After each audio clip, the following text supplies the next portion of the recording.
नमस्कार, मैं हूं आमिल बेग। आप देख रहे हैं सिटी बुलेटिन न्यूज़। पेश हैं आज के प्रमुख समाचार। अयोध्या कोतवाली क्षेत्र के तिहुरा माझा में आज अभिनंदन लोढ़ा की साइट पर जमीन की कब्जेदारी को लेकर जमकर मारपीट हुई, जिसका वीडियो भी वायरल हो गया। लोढ़ा ग्रुप के कर्मचारियों ने ग्रामीणों के साथ मारपीट की। दोनों तरफ से जमकर लाठी डंडे चले। लोढ़ा ग्रुप के कर्मचारियों के द्वारा कोतवाली अयोध्या में मुकदमा भी पंजीकृत कराया गया है। पुलिस ने 5 लोगों को इस मामले में गिरफ्तार करके जेल दिया है। पुलिस पर आरोप है कि उन्होंने एक तरफा कार्रवाई की है। एक तरफा कार्रवाई से स्थानीय लोगों में आक्रोश है। बता दें कि अयोध्या कोतवाली क्षेत्र के तिहुरा माझा में अभिनंदन लोढ़ा ग्रुप की साइट पर काम चल रहा है और यहां पर जमीन की कब्जेदारी को लेकर के जो तस्वीर आप देख रहे हैं मारपीट की, ये होती नजर आई। लोढ़ा ग्रुप के कर्मचारियों ने ग्रामीणों के साथ मारपीट की। तस्वीरें देखें कि किस तरह से ग्रुप के कर्मचारी मारपीट कर रहे हैं। मिल्कीपुर विधानसभा उपचुनाव की तैयारी को लेकर कांग्रेस के राष्ट्रीय सचिव सत्यनारायण पटेल आज अयोध्या पहुंचे। बूथ स्तर तक तैयारी करने के उन्होंने निर्देश दिए। कानून व्यवस्था को लेकर 18 सितंबर को प्रदेश के सभी मंडल मुख्यालयों पर धरना प्रदर्शन का आयोजन कांग्रेस करने जा रही है। कांग्रेस के राष्ट्रीय सचिव सत्यनारायण पटेल ने आज कहा कि मिल्कीपुर विधानसभा उपचुनाव को लेकर पूरा संगठन लगा हुआ है। हमारा संगठन बूथ स्तर तक तैयारी में जुटा है। कांग्रेस कैसे फिर से मजबूत हो सके, इसमें हमारा संगठन जी जान से जुटा है। कानून व्यवस्था और अन्य मुद्दों पर प्रदेश की सभी मंडल मुख्यालयों पर आगामी 18 सितंबर को कांग्रेस धरना प्रदर्शन करेगी। प्रदेश में पूरी तरह से कानून व्यवस्था बिगड़ी हुई है। देश और प्रदेश में अराजकता फैली है। यहाँ की जिम्मेदारी राज्य सरकार की, केंद्र में केंद्र सरकार की। मिल्कीपुर विधानसभा चुनाव में पब्लिक के मुद्दे पर चुनाव कांग्रेस लड़ने जा रही है। पब्लिक के हित की रक्षा करने का काम कांग्रेस का संगठन कर रहा है। बता दें कि पार्टी कार्यालय कमला नेहरू भवन में कांग्रेस के कार्यकर्ताओं के साथ उन्होंने बैठक की और बैठक करने के बाद यह बात कही। संगठन और हमारी कांग्रेस पार्टी 10 विधानसभा की तैयारी में जुटी हुई है। पूरा हमारा संगठन भौतिक सत्यापन करके जितना बेस्ट हो सकता है वो तैयारी में लग गए। हमारी संगठन की बैठक है और मिल्कीपुर चुनाव की तैयारी के लिए बैठक है और निश्चित ही उसमें हमारा संगठन और हम सब मिलकर मैदान में उतरे। गठबंधन का फैसला हमारा शीर्ष नेतृत्व तय करेगा, लेकिन हमारी तैयारी जारी है। समाजवादी पार्टी की बात अगर आप कह रहे हैं तो समाजवादी नेता से बात करें, उसका जवाब मैं नहीं दे सकता। हमारे नहीं, गठबंधन में हम हैं, लेकिन व्यक्तिगत जो चर्चा है वो आपको करें। गठबंधन की चर्चा करें, उसका जवाब देने को तैयार हूं। क्योंकि व्यक्तिगत अगर पार्टी की किसी की चर्चा है तो वो अपना पार्टी का मुखिया, उनके जो प्रवक्ता है, उनके लीडर है, उनसे चर्चा करें। अब सवाल है संगठन की बात और हमारे संगठन की बात, तो हमारे संगठन की बात आप जो पूछोगे उसका जवाब हम देंगे। सीटें गठबंधन हमारा है और गठबंधन का पूरा फैसला हमारा शीर्ष नेतृत्व करेगा, लेकिन हम 10 ही विधानसभा में हमारा कांग्रेस संगठन तैयारी कर रहा है और तैयारी करेगा। और यही लोकसभा में हमने किया था, लेकिन फैसला तो शीर्ष नेतृत्व तय करेगा, ये हमारा विषय नहीं। देश में और प्रदेश में दोनों में जंगल राज है, जिसका उदाहरण सपा सुप्रीमो अखिलेश यादव के मठाधीश संबंधित बयान का अयोध्या में साधु संत विरोध कर रहे हैं। सपा सुप्रीमो अखिलेश यादव के द्वारा संत महंतों को मठाधीश और माफिया बताए जाने को लेकर संतों में गहरी नाराजगी है। संत समाज ने आज सरजू में तिल लेकर अखिलेश यादव को तिलांजलि दी।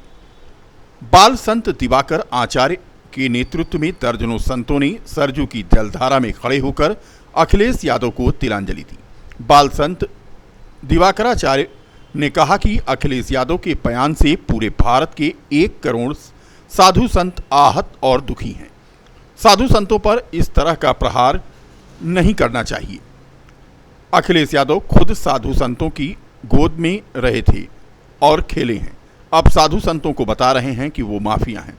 हमारे शास्त्रों में वर्णन है कि जब किसी व्यक्ति के अंदर धर्म, संस्कृति और संस्कार, साधु संत और माता पिता, राष्ट्र, संस्कृत के लिए न बचा हो, सम्मान ऐसे व्यक्ति को देना चाहिए जिसके लिए ये तिलांजलि कार्यक्रम का आयोजन किया गया है। पूर्व मुख्यमंत्री श्रीमान अखिलेश यादव साहब ने अभी प्रेस कॉन्फ्रेंस के दौरान जिस प्रकार से मठाधीश साधु संत को माफिया से जोड़कर बताया और कहा कि मठाधीश और माफिया में कोई अंतर नहीं होता है। इससे पूरे भारत में पहले 1 करोड़ साधु संत आहत हैं, दुखी हैं। व्यक्तिगत साधु संतों पर इस प्रकार से प्रहार, मैं मानता हूं कि हिंदू समाज को अब विचार करना चाहिए और इन सारी चीज़ों को देखते हुए इतना बड़ा जो है विश्वासघात अखिलेश यादव साहब करते हैं, जो अभी स्वयं साधु संतों की गोद में खेल रहे थे और वो अब साधु संतों को माफिया घोषित करने का काम कर रहे हैं। इन सारी चीज़ों से आहत होकर आज मैं दिवाकराचार्य महाराज साधु संतों के साथ मैंने आज तिलांजलि दी है। हमारे यहाँ शास्त्रों में बताया गया है, जब किसी व्यक्ति के अंदर धर्म, संस्कृति, संस्कार, साधु संतों, माता पिता, गुरुओं और अपनी राष्ट्र और संस्कृति के लिए सम्मान न बचा हो तो ऐसे व्यक्ति को तिलांजलि दे देनी चाहिए, संपूर्ण जीवन काल के लिए तज देना चाहिए और ये मान लेना चाहिए कि अब ये समाज के हित कर रहे हैं। और इसी प्रकार से समाजवादी पार्टी के मुखिया श्रीमान अखिलेश यादव साहब कार्य कर रहे हैं। इसलिए आज मैंने संतों के साथ में तिलांजलि दी है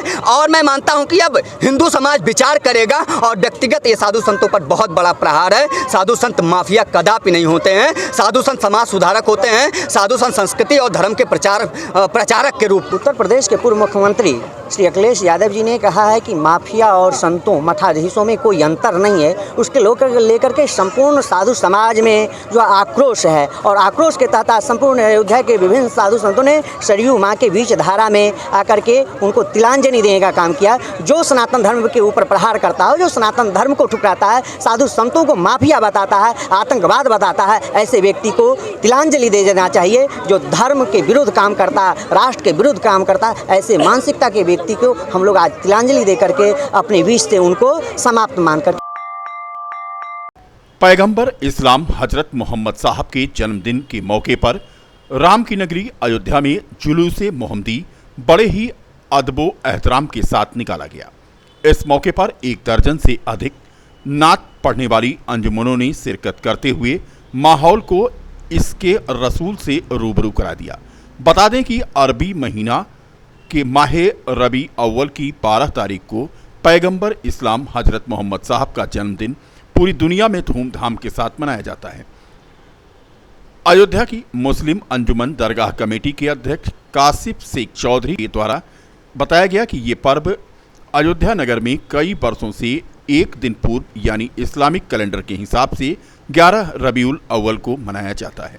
अयोध्या में जुलूस-ए मोहम्मदी शान शौकत के साथ बक्सरिया टोला में स्थित हजरत शेख शमसुद्दीन फरियाद रहमतुल्लाह ताला अलैह के आस्थाने से निकलता है। जुलूस-ए मोहम्मदी आज हजरत मोहम्मद सल्लल्लाहु अलैहि वसल्लम का जन्मदिन का खुशी में जुलूस निकाला जा रहा है और इस जुलूस में सभी लोग हिंदू मुसलमान सब मिलजुल करके अयोध्या जैसी जगह में इतने शान शौकत के साथ मना रहे हैं। ये खुशी का नहीं तो और क्या है। ये पूरे हिंदुस्तान के लिए एक मिसाल है कि अयोध्या में इस तरह से मिलजुल करके और जुलूस मोहम्मदी निकाला जा रहा है। अयोध्या क्या कहेंगे? अब यही कहेंगे कि हमेशा से बहती आई और हमेशा बहती रहेगी अयोध्या में गंगा यमुना तहजीब।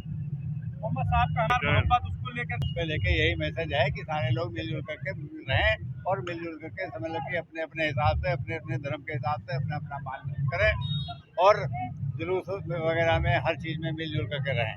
इस पे स्वागत ये सब बने हुए स्वागत के लिए हर जगह पर हर मोहल्ले की टीम अपने अपने स्तर से समझ लो कि स्वागत कर रही है जुलूस का। प्रशासन की बहुत अच्छी तरीके से पूरी व्यवस्था है। पूरा प्रशासन साफ सफाई और उसकी समझ लो कि क्या नाम है सुरक्षा की व्यवस्था, सारी व्यवस्थाएं एकदम लगभग 15 हैं, लगभग 15 अंजुमने हैं। सारी अंजुमने अपने अपने शहर की हृदय स्थली चौक में बीती रात हजरत मोहम्मद साहब के जन्म दिवस के मौके पर कदीमी जलसे का आयोजन किया गया। जलसे में आए हुए उलेमाओं ने तकरीर की और हजरत मोहम्मद साहब को सारे जहान में रहमत का फरिश्ता बताया। बता दें कि ये आयोजन चौक में किया गया था और ये हजरत मोहम्मद साहब के जन्मदिवस की पूर्व संध्या पर परंपरागत तरीके से इसका आयोजन होता है। बड़ी संख्या में यहाँ पर तकरीर सुनने के लिए लोग जमा हुए। नबी हजरत मोहम्मद सल्लल्लाहु ताला अलैहि वसल्लम की आज 12 रबी अव्वल को पैदाइश थी सुबह फजर के वक्त। तो इसके खुशी में उनके जो आखिरी नबी थे इस्लाम के, अल्लाह ताला ने उनको भेजा था आम आदमी के मोहब्बत का पैगाम देने के लिए। तो उन नबी की याद में हम लोग उनका आज बर्थडे एक तरह से कह लीजिए तो सेलिब्रेट करते हैं 11 और 12 रबी अव्वल को। तो आज पहले दिन का ये जलसा हो रहा है चौक घंटा घर पे। पिछले 64 वर्षों से ये जलसा होता चला आ रहा है, अभी 64वां वर्ष है 12 रबी अव्वल के जलसे और जुलूस का। तो फैजाबाद की करीब लगभग 60 अंजुमने 16 सितंबर को 12 रबी अव्वल के दिन जमुनिया बाग से परंपरागत रास्तों से होता हुआ ये जुलूस जो है आगे काचा मस्जिद पे खत्म होगा। ये मरकजी तबलीग अहले सुन्नत के ज़ेरे तमाम उनके नेतृत्व में जनरल सेक्रेटरी